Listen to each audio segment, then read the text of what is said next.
Oi, irmãos, tudo bem? Bem-vindos a mais um vídeo aqui do canal, mais um vídeo de estudo da Palavra de Deus. Bom, hoje nós vamos conversar um pouco para a gente entender como é a transformação da visão de um cristão nesse mundo. Antes de iniciar, não se esqueçam, se inscrevam no canal e deixem seu like, porque isso é muito importante para a gente levar essa mensagem para mais pessoas. Não se esqueçam também dos pedidos de oração que estão aparecendo aqui embaixo na tela, que estejamos sempre orando pelos nossos irmãos. Então vamos lá. Como entender a transformação da visão do cristão nesse mundo que estamos vivendo? De onde eu tirei esse tema? No sábado, os irmãos devem ter recebido a notificação de um vídeo que eu postei lá em abril, falando sobre beber café. Beber café é pecado? O título do vídeo era uma pergunta. E no vídeo eu trago os versos, trago os textos do Espírito de Profecia, mostrando o porquê beber café é pecado. E aí nos comentários, quando eu postei esse vídeo lá em abril, irmão descendo a lei em mim, falando que não é pecado, que não está na Bíblia. E aí postei esse vídeo novamente, compartilhei de novo esse vídeo novamente no sábado agora, a mesma coisa. A irmã me chamando de mentiroso, que eu era filho do cão, que outras coisas é pior, refrigerante, não sei o que, coisas que eu também falei no vídeo, não sei nem se ela assistiu o vídeo todo, coisas que eu também falei no vídeo, que eram tão pecado quanto, que as pessoas às vezes falam, não tomo café, e aí ela vai para outra, faz outras coisas que seria a mesma coisa, ou seja, a denegrindo a imagem. Quando eu falei também sobre alimentação vegetariana, teve uma semana que eu falei só sobre a reforma de saúde, trouxe o meu testemunho, trouxe os textos na Bíblia, trouxe os textos no Espírito de Profecia, respondi a pergunta de um irmão referente a isso, e fui falando, e a semana inteira só o mesmo irmão falando mal de mim. Não estava na Bíblia, que eu era mentiroso, enfim. E por quê? E aí, pensando nisso, né, por que algumas pessoas, mesmo com os textos na mão, os textos ali na frente, elas teimam, insistem em negar, insistem, é a mesma coisa do sábado, né? O sábado está escrito claramente na Bíblia, a pessoa insiste, não é, porque não quero, não aceito, ignorando o que está na palavra.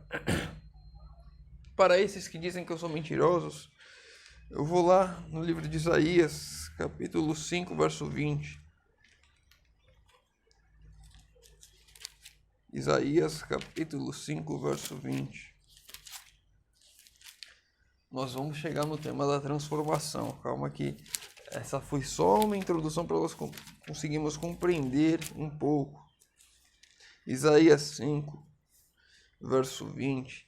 Ai dos que ao mal chamam bem, e ao bem mal, que fazem da escuridade luz e da luz escuridade, que põem o amargo por doce e o doce por amargo.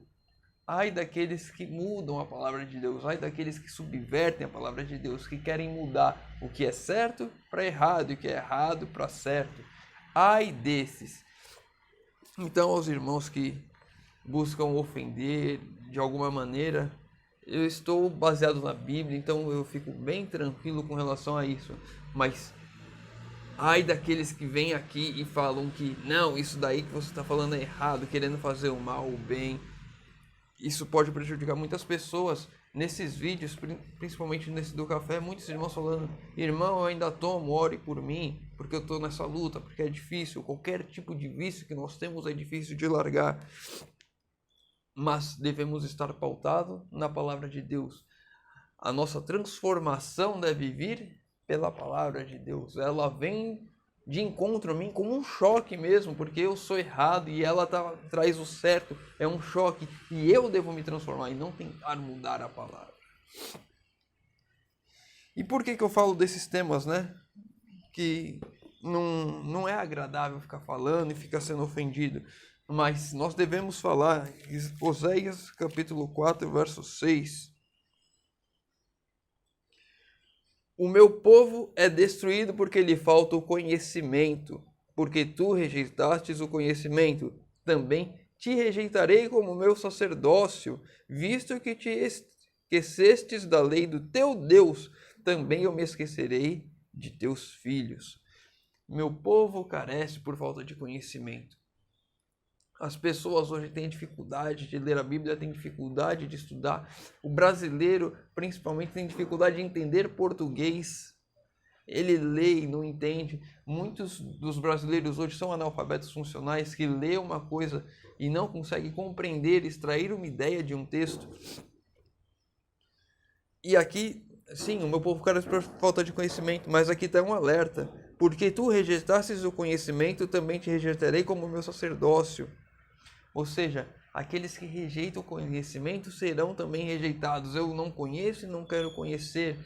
E eu poderia aqui incluir aqueles que não passam o conhecimento que têm, também estão rejeitando. Então, se você sabe o que a palavra diz, você tem que pregar, você tem que falar, você tem que levar.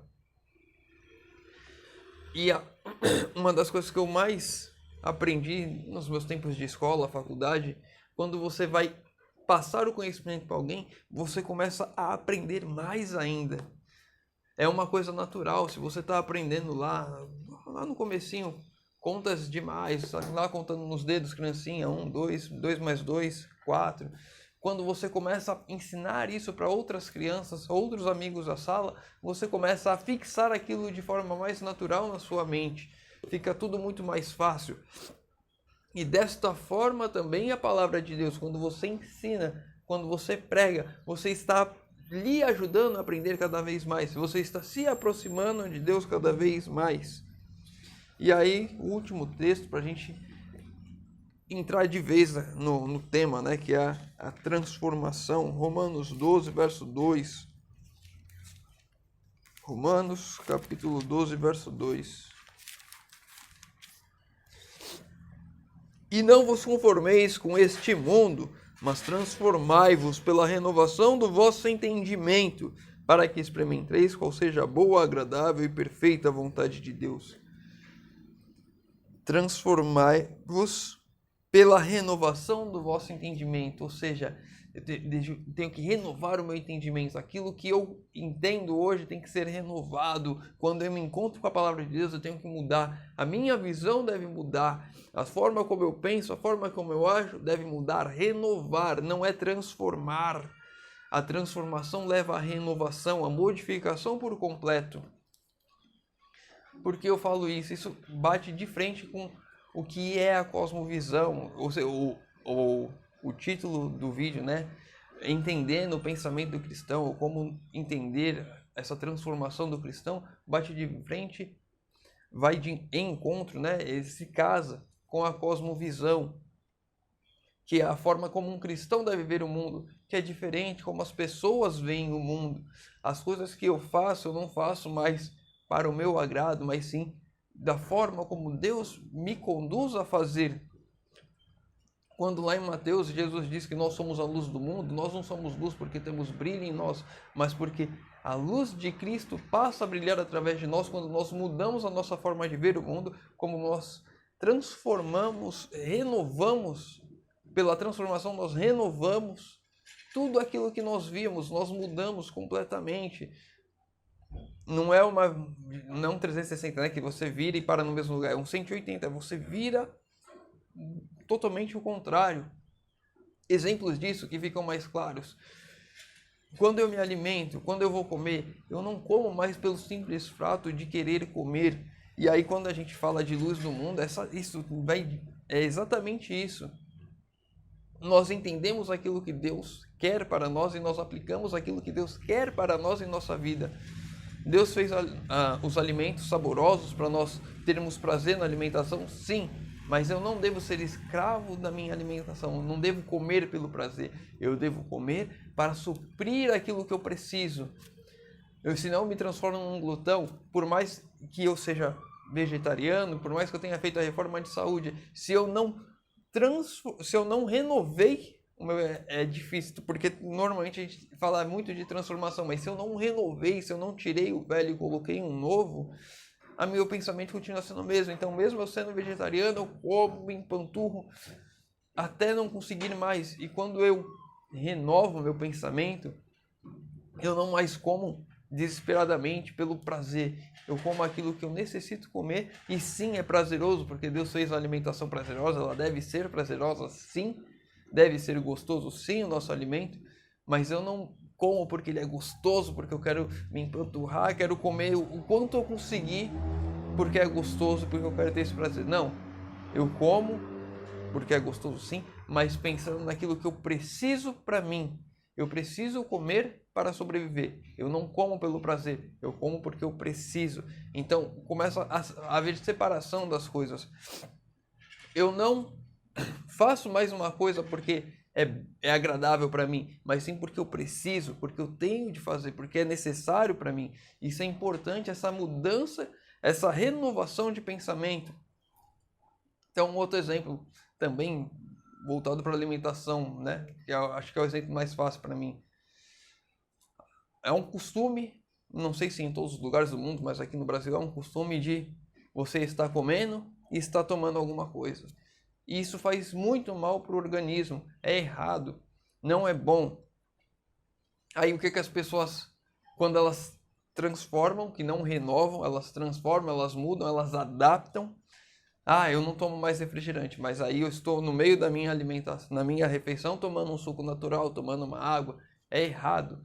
Quando eu renovo, eu tiro o pensamento velho e coloco um novo, eu sei que isso me faz mal tomar alguma coisa junto da refeição. E eu entendo que isso daí eu tenho que tomar meia hora antes ou 2 horas depois. Então, eu tiro o velho que é comer e beber junto e eu faço diferente. Eu faço aquilo que é certo, eu faço aquilo que é bom para mim. Não importa agora se é refrigerante, se é suco, se é água, não importa. Beber juntamente da refeição faz mal para o corpo. E se faz mal para o corpo, isso não deve estar na reforma de saúde, não deve estar na cosmovisão cristã. Quando eu mudo isso, quando eu renovo o meu pensamento, eu tiro aquilo que é ruim, eu não substituo, ou seja, eu não tento modificar as coisas para o meu prazer, e sim, eu mudo o meu agir para condizer com aquilo que é bom para mim. Então, voltando novamente, eu não como pelo prazer, como porque preciso. Eu não vou me empanturrar, não vou me estufar, não vou me matar de comer porque eu gosto, porque é prazeroso. Eu não vou substituir as coisas achando que estou fazendo certo. Lógico que o suco natural é melhor que refrigerante, lógico que água é melhor que refrigerante, lógico que é, mas eu estou substituindo um por outro, eu estou fazendo errado, eu não renovei, eu apenas substituí. E quando nós falamos aqui em Romanos 12, verso 2, e não vos conformei-vos com este mundo, ou seja, eu não devo substituir as coisas para me adaptar ao mundo. Transformai-vos pela renovação do vosso entendimento, ou seja, eu tenho que entender as coisas como elas são de fato. Eu devo modificar aquilo que eu sou de fato, para que experimenteis qual seja a boa, agradável e perfeita vontade de Deus. E aqui entra um ponto também, né? Lá a questão do café. As pessoas, substitui o café, aí o milho torrado, a cevada. Felizmente, para mim, eu nunca gostei de café, mesmo antes de conhecer a mensagem, eu nunca gostei de café, então eu não tive que me preocupar com isso. Mas as pessoas que lutam com isso, elas tentam substituir. Eu particularmente não gosto disso, porque o que eu entendo, e algumas coisas elas cabem sim ao entendimento das pessoas, você substituir, você está tentando se enganar. Devemos nos transformar pela renovação, ou seja, isso daqui faz mal para mim, então eu arranco de fato e coloco algo novo, algo que não tenha ligação com aquilo. Quando eu tento substituir, eu estou tentando fazer uma manobra. Um entendimento meu, no caso do café, eu não sei se seria tanto problema você substituir. Talvez não pelo corpo, mas o vício em si, acordar e tenho que tomar alguma coisa quente para me dar aquela energia, não sendo o café, não vai ter o mesmo estímulo que a cafeína tem no corpo, mas você não mudou, você apenas substituiu, e eu vejo isso como uma coisa errada. Mas é aquela questão, né? É o conhecimento, é o entendimento, é o estudo. Quanto mais você estuda, quanto mais você passa, quanto mais você busca a presença de Deus, o seu entendimento vai mudando e vai se transformando aquilo que Deus quer. E eu compreendo que aquilo que Deus quer hoje para minha vida não é substituir as coisas, é realmente tirar aquilo que está ali e colocar algo novo. Algo que não tenha ligação com o passado, algo que seja totalmente diferente. Bom, espero ter dado uma pincelada aqui sobre cosmovisão com os irmãos, sobre a visão de mundo do cristão. Opa! Se você ficou com alguma dúvida, deixa nos comentários. Se tem alguma outra dúvida qualquer da Bíblia, deixa nos comentários também. Pedidos de oração também nos comentários. Estarei lendo, respondendo e orando por todos. Convido os irmãos agora, puderem fechar os olhos para falarmos com Deus. Senhor Deus, Pai amado, obrigado, Senhor, porque mais uma vez temos a oportunidade de abrir a Tua Palavra e de estudar, Senhor. Pai querido, te pedimos, Senhor, que o Senhor nos conduza pela Tua Palavra, que possamos nos deleitar nos Teus ensinos, Senhor. Que o Senhor, Pai, tire de nós o velho eu, de fato, que o eu cada vez mais morra, que Cristo viva em cada um de nós, Senhor amado. Que o Senhor venha não nos ajudar a substituir, mas a renovar, a tirar aquilo que é velho, Pai, e colocar aquilo que o Senhor deseja que de fato nós façamos, Senhor. Pai querido, te pedimos isso em nome de Jesus. Amém. Meu irmão, fica com Deus e que Deus te abençoe.